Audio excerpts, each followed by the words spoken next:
അവൻ പറയുന്നു പൊളിറ്റിക്കൽ പിതാവും ബയോളജിക്കൽ രണ്ട് തന്തയുണ്ടോ ഒരാൾക്കില്ലല്ലോ, ഒരച്ഛനല്ലേ ഉള്ളൂ. എവനൊക്കെ പൊളിറ്റിക്കൽ തന്തയും ബയോളജിക്കൽ തന്തയും ഉണ്ടോ? ആ മനുഷ്യരോട് ആ നന്ദി, നായ്ക്കുള്ള നന്ദിയെങ്കിലും നമ്മൾ കാണിക്കണം.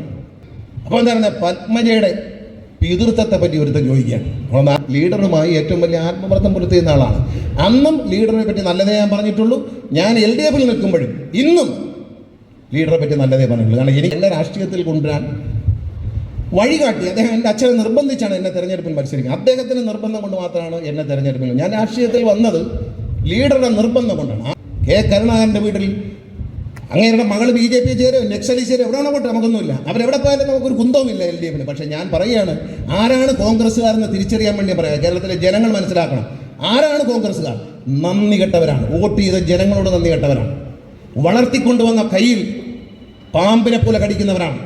കെ കരുണാകരൻ്റെ വീട്ടിൽ വർഷങ്ങളായിട്ട് ഞാൻ പോയിട്ടുണ്ട്, രാഷ്ട്രീയത്തിൽ ഇല്ലാത്ത കാലത്ത്. എന്നോടൊരു പുത്രതുല്യ വാത്സല്യം സ്നേഹം ഉണ്ടായിരുന്നു, എനിക്ക് അത്ര ബഹുമാനം ഉണ്ടായിരുന്നു. കാരണം കേരളത്തിൽ അങ്ങനെയുള്ള നല്ല വ്യക്തികൾ അവരെ അധിക്ഷേപിക്കാൻ ഇറങ്ങിയിരിക്കുകയാണ്. ആരാണ്? ഏതോ ഒരുത്തൻ പറയുന്നു കരുണാകരൻ്റെ മകളുടെ പിതൃത്വത്തിൽ സംശയമുണ്ടെന്ന് പറഞ്ഞാൽ അതിൻ്റെ അർത്ഥം അവൻ പറയുന്നു പൊളിറ്റിക്കൽ പിതാവും ബയോളജിക്കൽ രണ്ട് തന്തയുണ്ടോ ഒരാൾക്കില്ലല്ലോ, ഒരച്ഛനല്ലേ ഉള്ളൂ. എവനൊക്കെ പൊളിറ്റിക്കൽ തന്തയും ബയോളജിക്കൽ തന്തയും ഉണ്ടോ? എനിക്ക് അറിഞ്ഞുകൊണ്ട് കഴിക്കുക.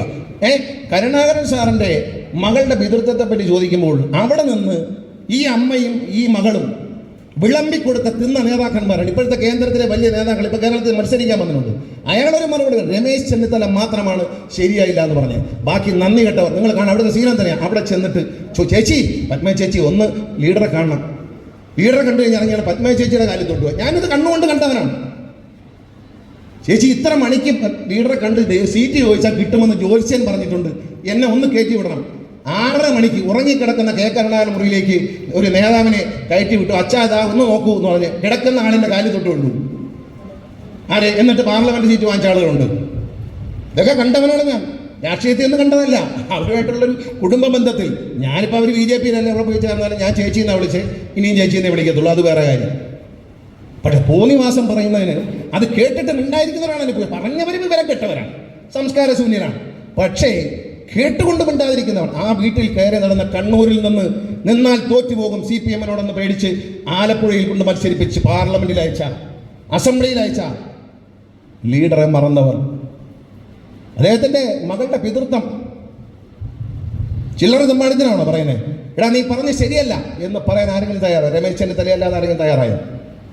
പണ്ട് കരുണാകരൻ്റെ വീട്ടിൻ്റെ ഉള്ളിലേക്ക് മുണ്ടിനിടയിൽ ഏത്തപ്പഴം തിരികൊണ്ട് ആളുകളകത്തേക്ക് പോകുമായിരുന്നു. ഇതൊക്കെ അറിയണം, കോൺഗ്രസ്സുകാരെ തനിയാറെ അറിയാൻ വേണ്ടി പറയുന്ന നന്ദികേട് കൊട്ടാരക്കരക്കാർക്ക് അറിയാം. പക്ഷെ വേറെ ആൾക്കാരുടെ കൊട്ടാരക്കരയിലെ കാര്യത്തിലേക്ക് വരാം. ഏത്തപ്പഴം തിരികിയിട്ട് മാധ്യമങ്ങൾ മനസ്സിലാണ് അകത്തേക്ക് കയറിപ്പോകും. എന്നിട്ട് അകത്ത് പോയിട്ട് തിരിച്ച് പുറത്ത് ഓഫീസർമാരും, മുഖ്യമന്ത്രിയാണ് ഭയങ്കര പ്രൗഢിയാണ്, പോലീസും എല്ലാം നിൽക്കുകയാണ്. ഇങ്ങനെ ഉദ്യോഗസ്ഥന്മാരും ചീഫ് സെക്രട്ടറി ഇങ്ങനെ വിളിക്കുക. അപ്പോൾ അകത്തുനിന്ന് ഈ ഏത്തപ്പഴം ആരും കാണാൻ പുറത്തെടുക്കും. എന്നിട്ട് തൊലിച്ചേച്ച് ഇതിങ്ങനെ തിന്നുകൊണ്ട് അകത്തുനിന്ന് ഇറങ്ങുക. അതായത് അകത്ത് ചെന്ന് അടുക്കളയിൽ നിന്ന് ഫ്രൂട്ട്സും ഏത്തപ്പഴമൊക്കെ എടുത്തുള്ള സ്വാതന്ത്ര്യം ഇദ്ദേഹത്തിനുണ്ട് എന്ന് പുറത്ത് വയ്ക്കുന്ന ചീഫ് സെക്രട്ടറിയും DGPയും അടക്കമുള്ളവർ ധരിക്കണം. എന്നിട്ട് അവരെ കണ്ട് കാര്യം ഈ പറട്ട പരിപാടിയൊക്കെ കാണിച്ച ആളുകൾ ഇത്തരം ഒരു തെമ്മാടിത്തരം പറഞ്ഞിട്ട് നീ പറഞ്ഞ ശരിയായില്ല, പാടില്ല, ആവർത്തിക്കാൻ പാടില്ല, ക്ഷമ ചോദിക്കണം. അന്തസ്സുണ്ടെങ്കിൽ കോൺഗ്രസ്സുകാരൻ കരുണാകരന്റെ ആത്മാവിനോട് സ്നേഹമുള്ള ആരെങ്കിലും ഉണ്ടെങ്കിൽ ഈ തെരഞ്ഞെടുപ്പിൽ UDF സ്ഥാനാർത്ഥി വോട്ട് ചെയ്യരുത്. കെ കരുണാകരന്റെ ആനുകൂല്യങ്ങൾ പറ്റി കെ കരുണാകരന്റെ ഗ്രൂപ്പിൽ പ്രവർത്തിച്ച് ഏറ്റവും പ്രധാനപ്പെട്ട 2 ഗ്രൂപ്പുകളും Aയും Iയുമായിരുന്നു. ആ കെ കരുണാകരനോടൊപ്പം പ്രവർത്തിച്ച് കരുണാകരന്റെ ആനുകൂല്യം പറ്റി കരുണാകരന്റെ ദൈവത്തെ പോലെ കണ്ട് അനധികൃതമായി കാര്യം സാധിച്ചവർ, അധികാരത്തിൽ ഉയർന്നു വന്നവർ, മന്ത്രിമാരായവർ, 26 വയസ്സിൽ മന്ത്രിയാക്കിയവർ, പന്തള സുധാകരനടക്കം ഏറ്റവും പാവപ്പെട്ട കുടുംബത്തിൽ നിന്ന് ആളുകളെ മന്ത്രിയാക്കിയും കൈപിടിച്ചു കൊണ്ടുവന്ന കെ കരുണാകരനെ കോൺഗ്രസിന്റെ ഒരു പുതിയ തലമുറയിലെ ഒരാൾ വിവരക്കേട് കൊണ്ട് അധിക്ഷേപിച്ചെങ്കിൽ മാപ്പ് പറയണം. ഈ കരുണാകരൻ സാറിന്റെ വീട്ടിലെ ലീഡറെ അല്ല കാണുന്നത്, ലീഡറുടെ ഭാര്യ കല്യാണിക്കുട്ടിയമ്മ, അമ്മയെ രക്ഷിക്കണം, അവർക്ക് ഒന്നും പറയില്ല, ഈ കുട്ടിയൊന്ന് സഹായിച്ചോളൂ കേട്ടോ എന്ന് പറയും, അത്രേ ഉള്ളൂ. അവരെ ചേച്ചി ചേച്ചി ചേച്ചി എന്ന് പറഞ്ഞ് കയറി ഇറങ്ങി നടന്ന് സീറ്റുകൾ വാങ്ങിച്ചവരാണ് ഇവരിൽ പലരും. ഇത് കണ്ടവനാണ് ഞാൻ. ഇത് എൻ്റെ കണ്ണും കാതും കൊണ്ട് കണ്ട കാര്യം. ഗണേഷ് കുമാർ അറിഞ്ഞേച്ച് പറയുന്നതല്ല. ഈ ഏത്തപ്പഴത്തിൻ്റെ കഥയൊക്കെ 100% ശരിയാണ്. ആരാണെന്ന് പറഞ്ഞാൽ അവരും സ്ഥാനാർത്ഥികളാണ്, മോശമാണ്. അതുകൊണ്ട് സ്ഥാനാർത്ഥികളെ പറ്റി പറയുന്നില്ല. പിന്നെ നല്ല വാക്കുകൾ ശരിയല്ല എന്ന് രമേശ് ചെന്നിത്തലയോ KC വേണുഗോപാലോ പന്തളം സുധാകരനോ ഇവിടെ പ്രധാന നേതാക്കന്മാരുണ്ട്, നെഞ്ചിൽ കൈവച്ച് പറയാമോ ഗണേഷ് കുമാർ പറഞ്ഞ ഈ വാക്കുകൾ കള്ളമാണ് പറയാമോ? അതിൽ രമേശ് ചെന്നിത്തല മാത്രം പറഞ്ഞു തെറ്റാണ് പറഞ്ഞത്, ഒരാരും പറഞ്ഞില്ല. മാന്യന്മാരാ, വലിയ ആളുകളായി പോയി, ദൈവത്തിനേക്കാളും വലിയ ആളുകളായി പോയി പലരും.